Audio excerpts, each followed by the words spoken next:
Good evening, good evening, good evening, good evening. I am so glad to be here this evening. It has been a cool day here in the Hampton Roads area. Welcome to the Djelimu's Cafe. I am your Djelimu, Yemimah. I hope that you all the ladies out there, had a wonderful, wonderful Mother's Day. And of course, before we get started, let me always, always, always give reverence to my ancestors, to the creators, to the divine source, to Mother and Father God and Goddess. I say greetings to you. So, yeah, I hope everybody, all the mothers out there and aunties and grandmothers and godmothers and mothers in training and mothers in waiting and mothers to people you don't know and mothers to children who may not have mothers, all of you women out there who play a role in being a mom, I greet you, greet you, greet you, and I hope that you had a wonderful Mother's Day. I had an amazing weekend. Even though I did not birth children, I got to spend time with family.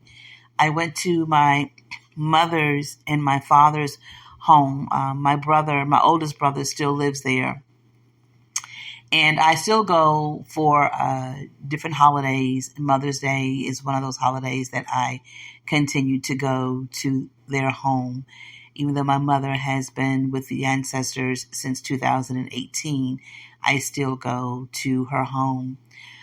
This Mother's Day, I set out on a journey, and I wanted to find my great-grandmother's grave, my mother's grandmother. I found out the cemetery that she was buried in, and I wanted to find her grave and to put flowers on her. And I scoured the cemetery, and I looked, and I looked, and I looked. And it's not a big cemetery, but a lot of the graves don't have names on them. A lot of them are not marked. And I couldn't find hers. I'm going to look again the next time I visit home. But this time I could not find her grave to put flowers on. So that was Saturday when I got there.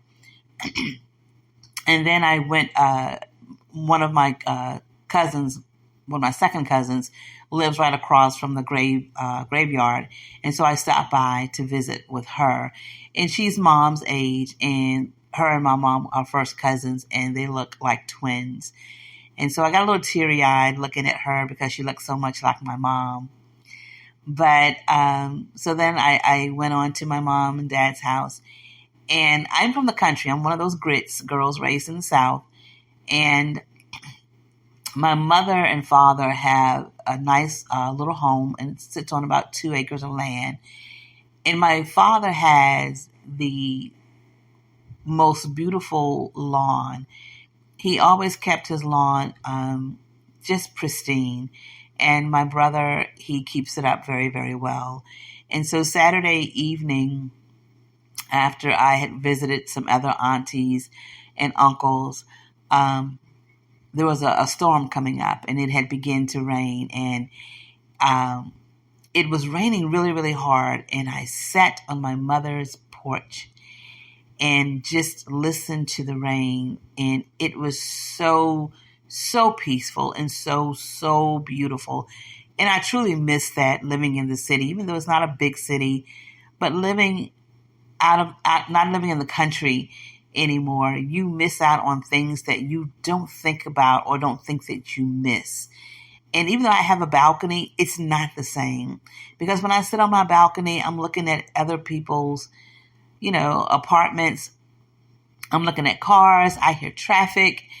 And in the country, when I sit on my mom and dad's porch, I see grass and I see trees. And though there is a neighbor to the left, it's not the same thing. It is just so peaceful and so calming. And so, yeah, so that was Saturday. And then on Sunday, more family came in and we just, kind of hung around and had a good time. My oldest brother, he took the ladies out, took us all out basically for dinner. And we had a really, really good time. So I had a great time. I want to find my great-grandmother on my father's side, his grandmother, my grandmother's mother. I would love to find her grave. The story behind her death is absolutely crazy. And so that brings me to Wednesdays. I'm dedicating Wednesdays to Ancestor Wednesdays. Wednesdays is going to be We Are Our Ancestors. And each Wednesday I will pick an ancestor and I will just kind of talk about their lives. Me being a storyteller, historical interpreter, I'll kind of break down their life and how we are still them and how not only are we still them, but they were their ancestors. And so sometimes we forget that our ancestors had ancestors and that they were walking in the footsteps and in the characteristics of their ancestors. So a lot of times, how do I want to start this? Let's see. I'll start it this way. A lot of times we have preconceived notions of what we think our ancestors were based on our closest elders, meaning based on what you see your mother and father do, or even your grandparents do. You may think that your more distant ancestors did the same thing or were the same thing, especially in the Black community. In the Black community, we find it really surprising when we meet someone who is Black and we expect them to be one or two things. Number one, we expect them to be a Christian. That's the first thing. And if they're not a Christian, then we expect them to be a Muslim. So those are basically kind of like the only two things that we expect Black people to be, either a Christian or a Muslim.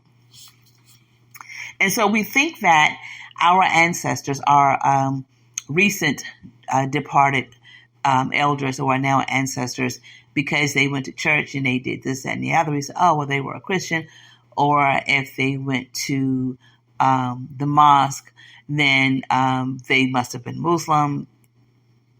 So we have this preconceived notion of what our ancestors are or were. And I had the same thing. My preconceived notion was my mother and father attended church. Therefore, I knew that my grandmother on my father's side attended church because I used to go to church with her. On my mother's side, I knew that her mother, my grandma, went to church. My grandfather on my mother's side, not so much. He was a Christian, but I don't think he did the church thing so much. My father on my father's father, he attended church. He was part of the church that I grew up in. But when I go back a little further to the great-grandparents, I didn't know them. So I had the preconceived notion that, well, they must have been Christians if my parents go to church and my grandparents went to church. My great-grandparents must have been Christians too and went to church and did all these things. So the grandmother that I was looking for on Saturday, the great-grandmother, when I found her death certificate, she wasn't buried at a church cemetery. And in the South, usually you buy a plot at the church where you attended. But by her being buried in the town cemetery, I started to think, so maybe she wasn't a member of a church. I don't know. So in talking to one of my aunts, I learned that she was kind of a partier. My aunt told me that she used to have parties like every weekend at her house, and she would make homemade wine, and she kind of had like a juke joint. So what I had envisioned all of these women in my lineage to be, she was not that. She was, she was a partier. So maybe that's why she wasn't buried at a church. Maybe she didn't have an affiliation to a church. And that's perfectly fine. It's just not what I envision. Now, my father's grandmother, my grandmother, his mother's mother, her story was that I found her death certificate, and she was admitted into Central State Asylum in Virginia in 1929. My grandmother at that time was like 20, I think she was 21 years old. My father was 18 months old. She was admitted into the Central State Asylum in July of 1929. She died 3 days after being admitted. And so when I found it, and I looked at the cause of death, and I looked up the code, and the cause of her death was from dehydration. And usually when you're dehydrated to that extent, it's because you have diarrhea and you're not getting any liquids in your system. And it bothered me, and I didn't understand why they would have her in an insane asylum for dehydration or diarrhea. It didn't make any sense to me. And so I kind of let it go for a minute, and I was trying to find where she was buried. I couldn't find anything. I did have a listing of the undertaker who had her body, but that funeral home is no longer in existence. And so I couldn't find where she was buried, and I kind of let it go for a minute. A few months after I found her death certificate, this is ancestors really, really, when they want you to know something or find something, they'll put it in front of you. So a few months later, after I found her death certificate, I was doing a show. And the date of the show was my mother and father's anniversary. And so I dedicated the show to them. So after I finished the show, I usually get people to come up to me and ask questions about me and what other historical figures I present and X, Y, and Z. So I met this man. He was a few years older than me. And he introduced himself. And we had the same last name. We shared the same last name. Now, it's funny because his first name was my mother's maiden name. So basically, he was representing my mother and my father. And we got to talking, and I was telling him, that I was tracing my ancestral path and trying to find out more about my ancestors. So he gave me his card, and on his card, it had Central State Hospital.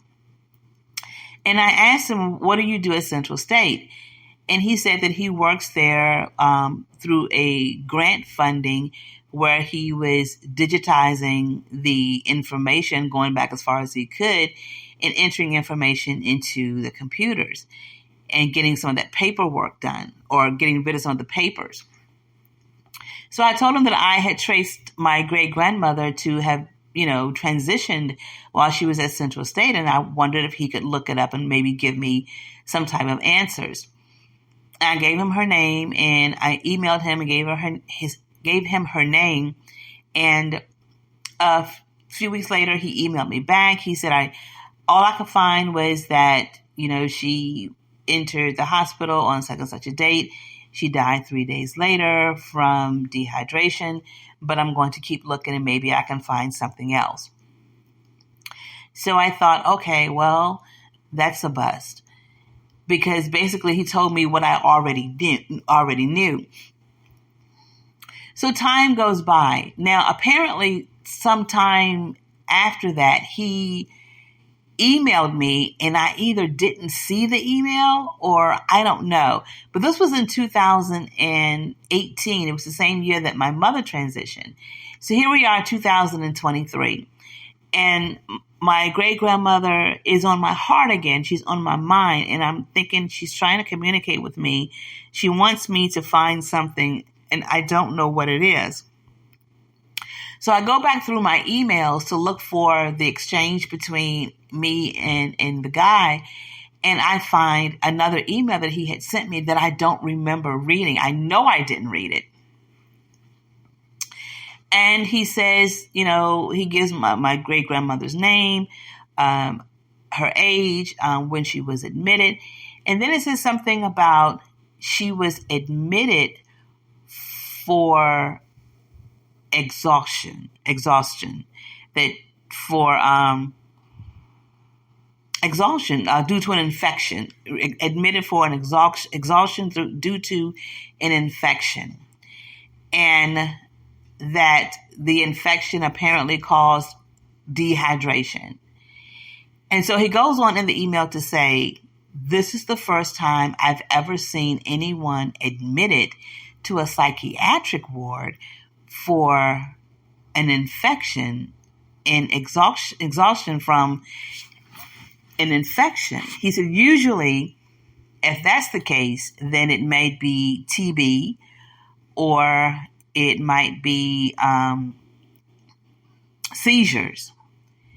And then he said in the email, I have seen people admitted for religious excitement.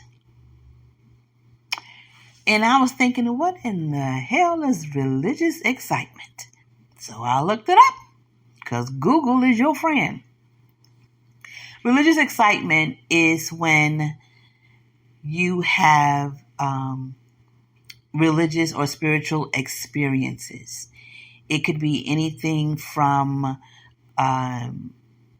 being clairvoyant, to being a seer, to being a prophet, a prophetess, or catching the spirit, speaking in tongues. Any of those things could be considered religious excitement. And in those days, it was basically almost like a witch hunt, especially for Black people. For Black people, religious excitement to white people is the same thing as African spirituality. And so for them to admit her and to admit her for an infection, she dies 3 days later from dehydration. They bury her 2 days after she died, and I can't find it. It says burial unknown with the information that he sent. That means my grandmother did not have a chance to bury her mother. She didn't have a chance to give her a proper funeral. And I was so sad to read that. But it started me to thinking, was my great-grandmother a conjure woman? Was she a hoodooist? Was she a root worker? Was she a seer? Because that would make more sense than them admitting her to a psych ward for an infection. During that time and prior to that, there was a doctor, and I can't remember the doctor's name, had come up with a diagnosis for Black people called drapetomania. Basically, that diagnosis was if Black people had the audacity to think that they could be completely free, or that they were on an intellectual level as white people, they would consider that a mania, and they would put them into the psych ward. And so Central State, up until the 1960s or 70s, was an all-Black hospital. and it was a psychotic hospital for a psych ward. And my great grandmother was there, and I believe wholeheartedly that she led me back to her now, because I have a few years under my belt of studying African spirituality and understanding it a little bit better. And I think now she understands that, okay, daughter, I think you can handle this now. And I'm feeling like that's why I am the way that I am, that I've gotten it from her, as well as one of my great-great-grandmothers on my mother's side. And that brings us to, let me get comfortable, hold on. That brings us to our ancestor for Wednesday night. And the ancestor that we're going to talk about tonight is Queen Mother Araminta Minty Harriet Ross Tubman-Davis. Now, how did I get to Harriet Tubman from finding out that my great grandmother was admitted to a psych ward, and it could have been for religious excitement, and that she may have been a root worker, conjure woman, seer, practice hoodoo, all of those things. How did I get here? Excuse me. So, everybody who looks up to Queen Mother Harriet, a lot of people love her. Black, white, it doesn't matter. They love her because they know her surface story. They don't know her complete story. I have a t-shirt that I wear, and it has Harriet Tubman, and underneath it says, "We out." And every time I wear that t-shirt in public, it never fails. Someone always comes up to me and wants to hold a conversation about Queen Mother Harriet. Usually it's white people, because they want me to know how much they love her. Usually it's white Christians, because they want me to know how much they love Queen Mother Christian Harriet Tubman. But if they understood who Queen Mother Harriet really was, I don't think they would like her too much. They would call her many things: a heretic, I don't know, anti-Christian, or whatever. So let me give you some background on Queen Mother Harriet Tubman, the conjure woman. Queen Mother Harriet Tubman, the root worker. Queen Mother Harriet Tubman, the seer, the prophetess. Her story does not begin here in the United States, not on these soils. Her story begins in Africa, on the Gold Coast, which is now Ghana. Her story begins with her grandmother, whose name was Modesty.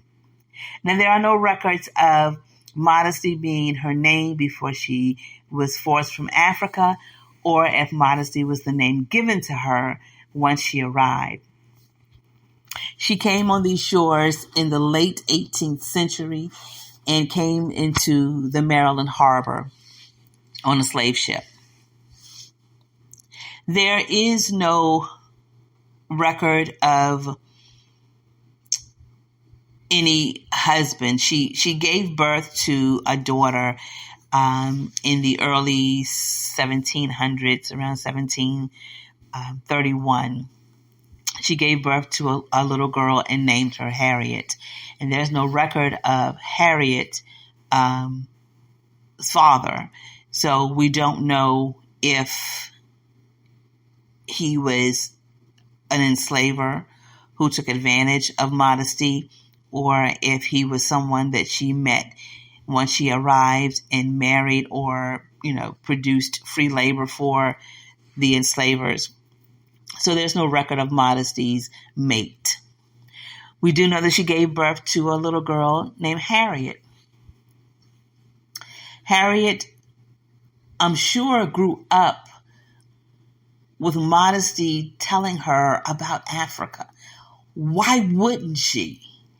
We have this crazy notion that our ancient ancestors, not even ancient, but our ancestors that came here through the Middle Passage forgot everything that they knew about Africa and never mentioned it again. When you have to understand that if your grandparents told you stories about when they were little, don't you think that our ancestors from Africa did the same thing? So I'm sure that Modesty told her daughter Harriet some things about herself and about her time growing up in Africa. We don't know the year that Modesty died. We don't know.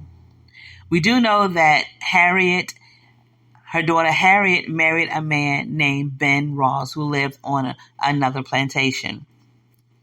And to them, I want to say 13 children. It may have been more. Please forgive me if I don't know the exact number. But around 13 children were born to Harriet and Ben Ross. And they called Harriet Old Rit or Ritta. One of those children's name was Araminta. They called her Minty for short. Araminta was around the younger ones of the children, and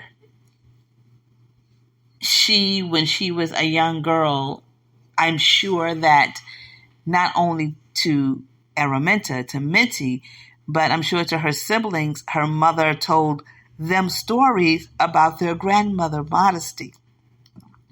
Why wouldn't they? My mother talked about her mother all the time.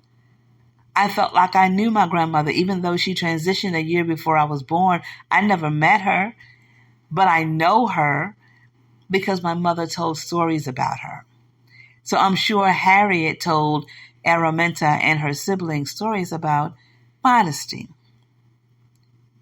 When Harriet was a young girl, when Araminta was a young girl, she would show characteristics of her grandmother's Africanness. In Sarah Broadford's account of Harriet Tubman's life, of Araminta's life, she mentions that the people on the forced labor camps, the plantations, would say things like, she looked like one of those Ashanti peoples, the Ashanti people.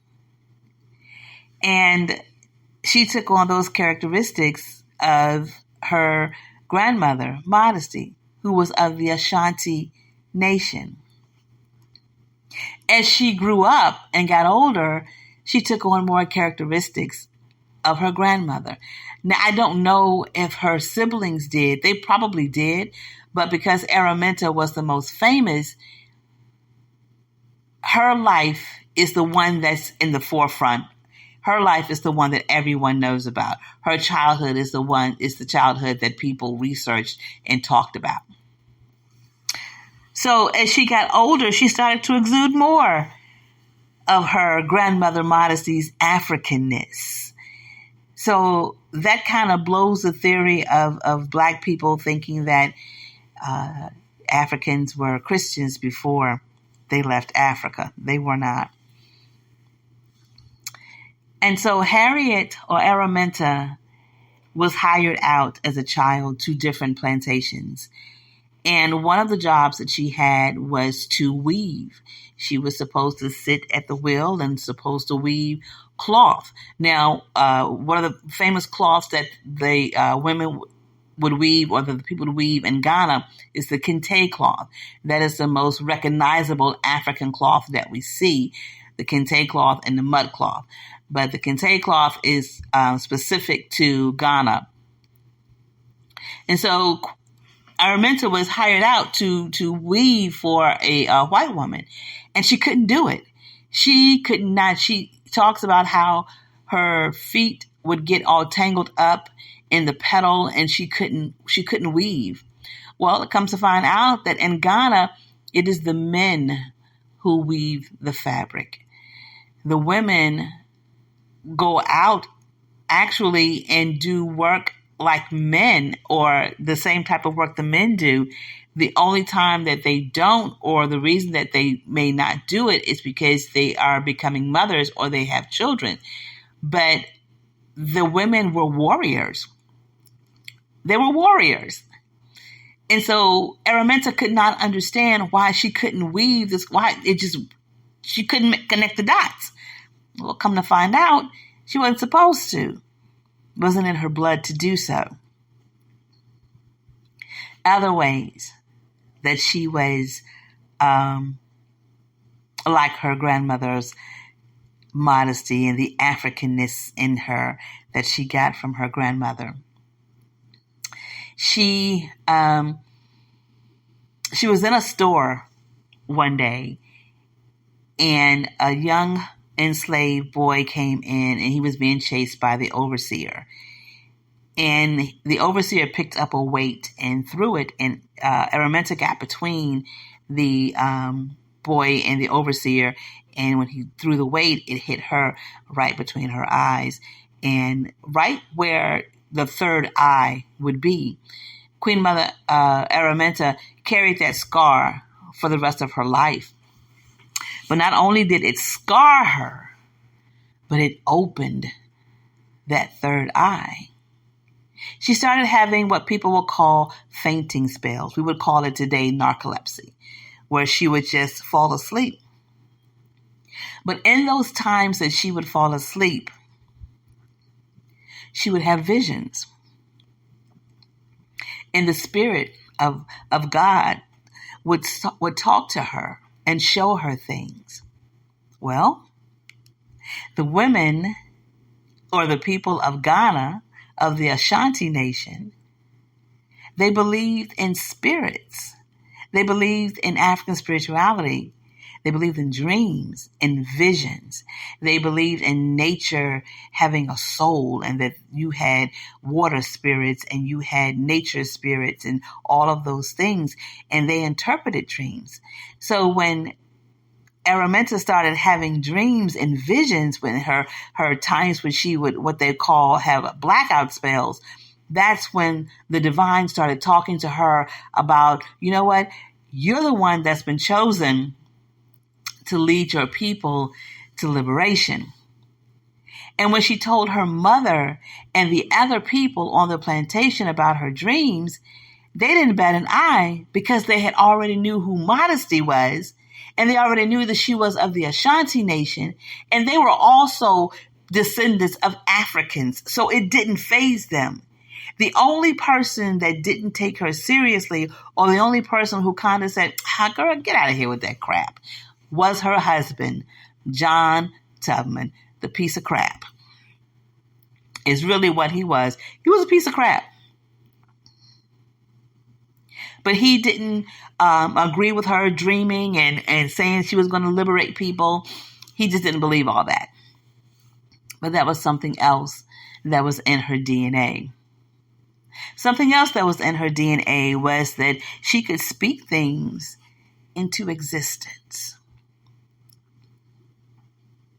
Araminta's oppressor, her enslaver, had already sold two of her sisters years before, further south down to the Louisiana, Tennessee area.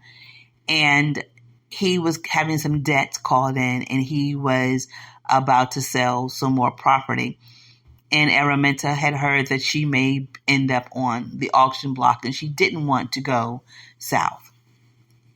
So she would start talking to the divine, and she would pray. And her first prayer was, Lord, change his heart. His heart is hard, kind of like Pharaoh's heart in the Bible, right? His heart is hard. Soften his heart, Lord. And she would pray that. And the more she'd pray that, the worse he got. Kind of like Pharaoh in the Bible, right? So then she changed her prayer.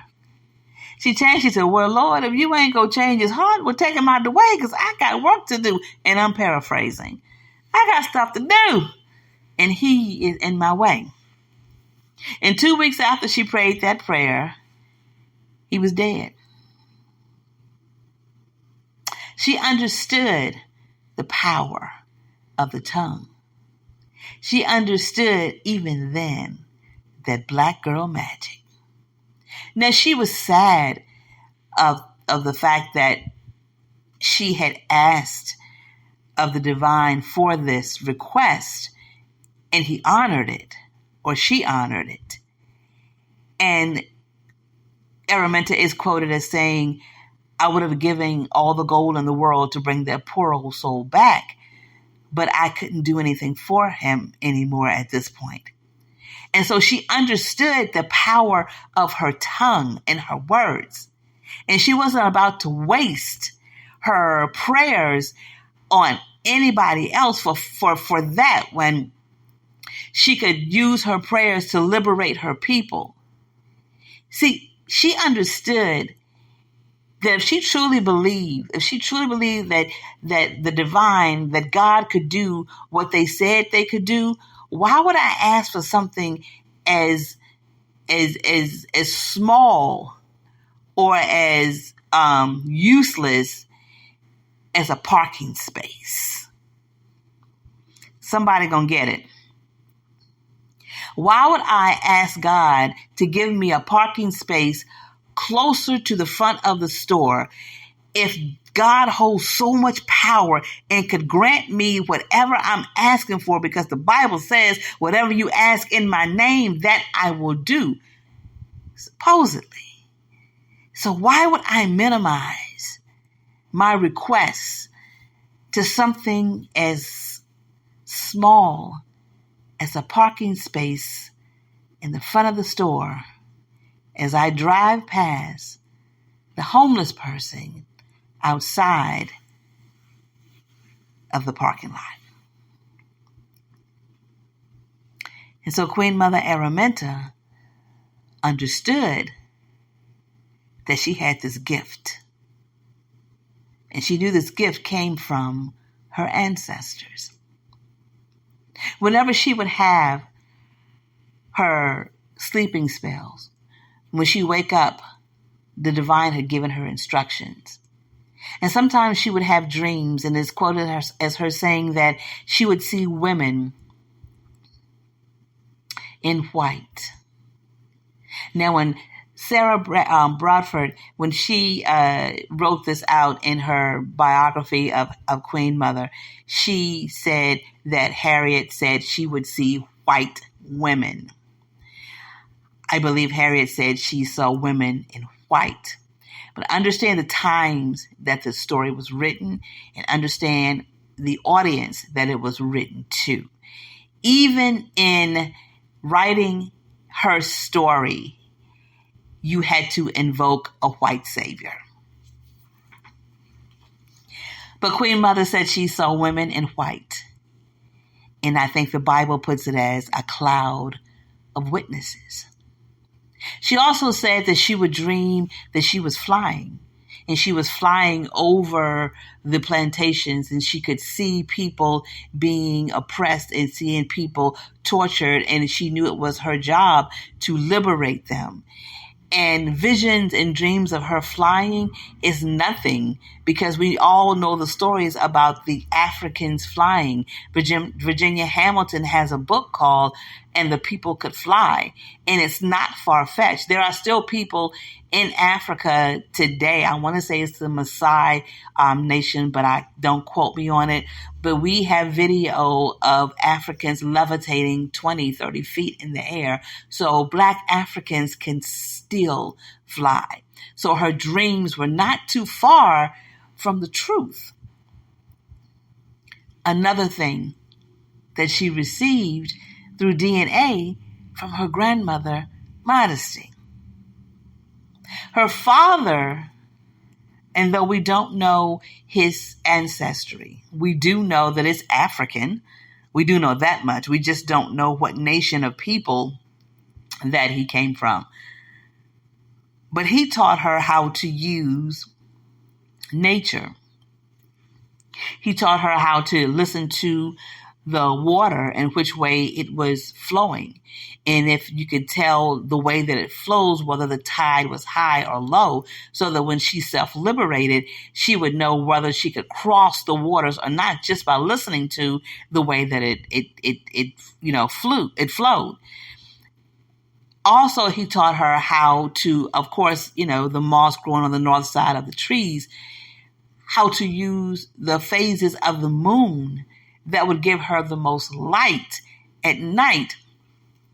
All of these things, we had to learn from our African ancestors, because there is no way in hell the enslavers were going to teach us any of that. Even the abolitionists and the missionaries, or the abolitionists and the ones that worked on the Underground Railroad, even those people, the only thing they could really offer our ancestors were safe houses, which was great, appreciative. But the how to escape and how to use different things, how to use nature, how to use dreams and signs and wonders, no, they couldn't teach you because they didn't know it. So all of those things that Queen Mother Araminta did was in her DNA. Now, by this time, with her first self-liberating night, when she first escaped, she had changed her name to Harriet to honor her mother.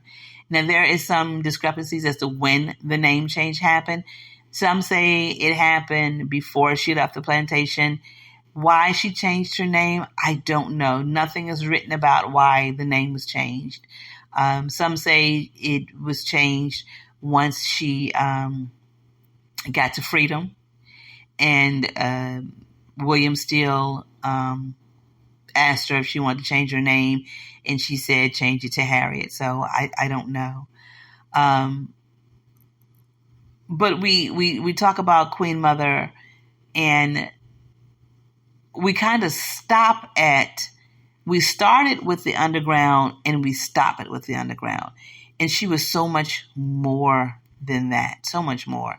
The first time that she ran, or the first time that she escaped, was in 1849. And the Civil War didn't start until 1861. And it was that long of a time before she, started to really, really work with the Underground Railroad. She worked with the military. She was a spy. She was a nurse for the Union Army right here in the Hampton Roads area at Fort Monroe. She was a nurse for General Butler's colored regime. And she used to be able to tend to the sick and the dying by using roots and herbs. Something I'm sure she learned from her mother, Old Rit, who learned from her mother, Modesty, who learned how to do it in Africa. They just had to figure out the roots and herbs here on this soil and have it work the same way that the roots and herbs worked in Africa. So she was a healer. She was a root worker. She knew how to work roots. And there was an incident where some of the Black Union soldiers were getting sick. They had a high fever. They were taken to their beds. And some of the white soldiers as well. And Queen Mother gave them, she went out and she got some roots and herbs, and she made a tea, and she had them to sip on it. And the colonel or the major or whatever told her, well, yeah, that's nice, but don't give it to the white boys. We don't want that black magic voodoo stuff. And I'm paraphrasing over here, but you go ahead and, And once she gave it to the colored troops, they got well. Within 2-3 days, they were ready to fight again. And so when the white general saw what was happening, he was like, no, well, Miss Harriet, do you mind giving some of your tea to the white boys, to the white soldiers? And she did. So she was a nurse. And again, that was something that was in her DNA. She learned it from her mother, who learned it from her mother. So I said all that to say, our ancestors are not always what we perceive them to be.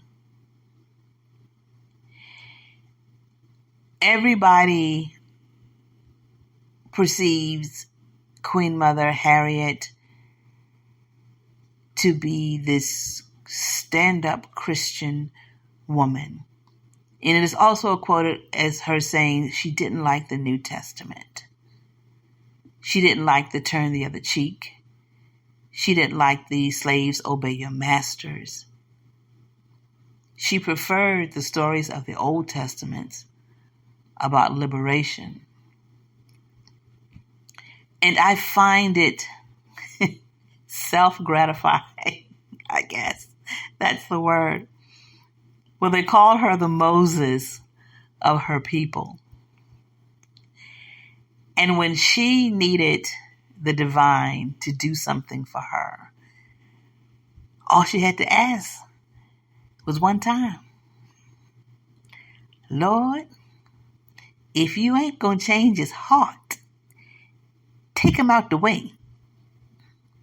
Now, Moses of the Bible, they were supposed to have this special kinship with the divine.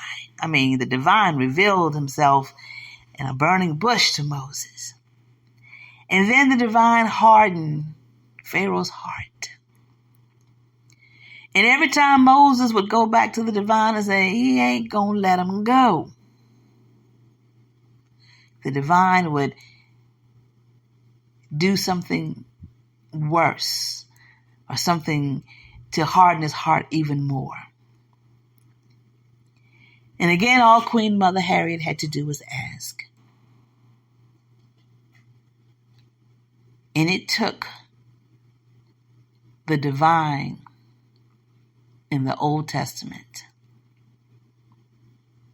to rain down plagues.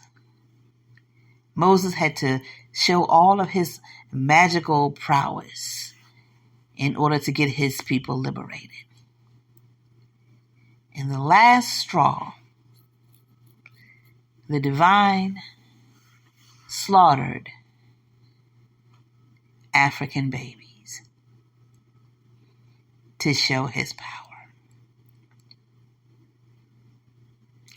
And I never really fully realized that until I started going to Seders. So I would prefer the Moses of our people, because it seems like to me she had a closer connection with the divine than the Moses of the Bible.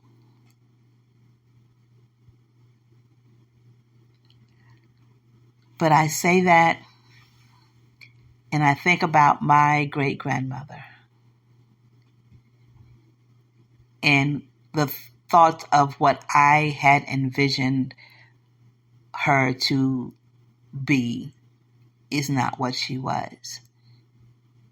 And because she was what she was, a conjure woman, a hoodoo woman, a root worker, I have those gifts inside of me. And I'm so thankful for it.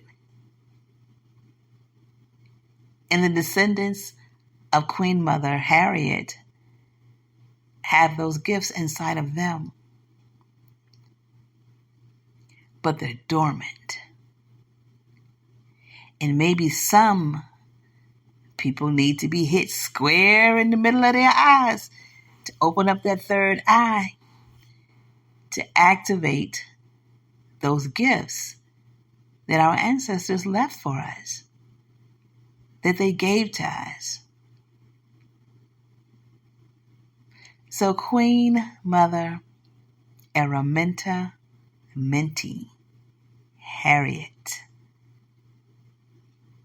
Ross Tubman-Davis, the Rootworker, the Conjurer, I salute you.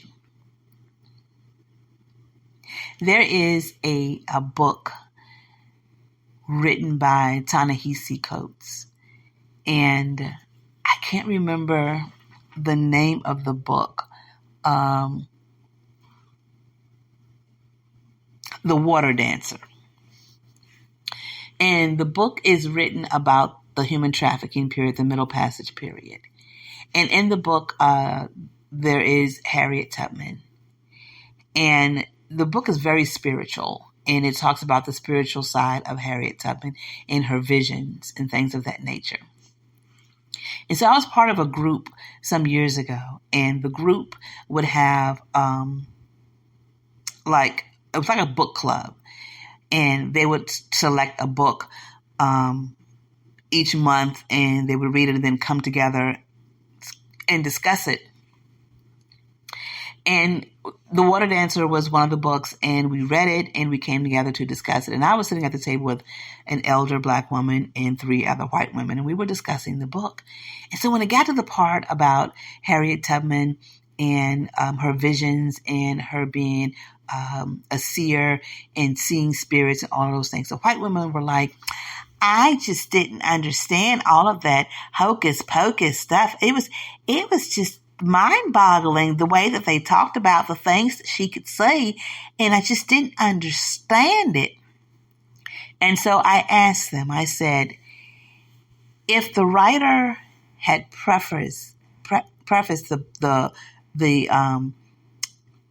scene in the book with Harriet saying that Jesus gave her those visions, would it have been more palatable to you? Would you have been able to internalize it and understand it and could get behind it a little bit better had Jesus' name been in the mix? And they looked at me and said, well, I guess I said, so understand that Harriet Tubman came from a spiritual place in Africa. And so who's to say that Jesus didn't give her those visions? It's just not mentioned here.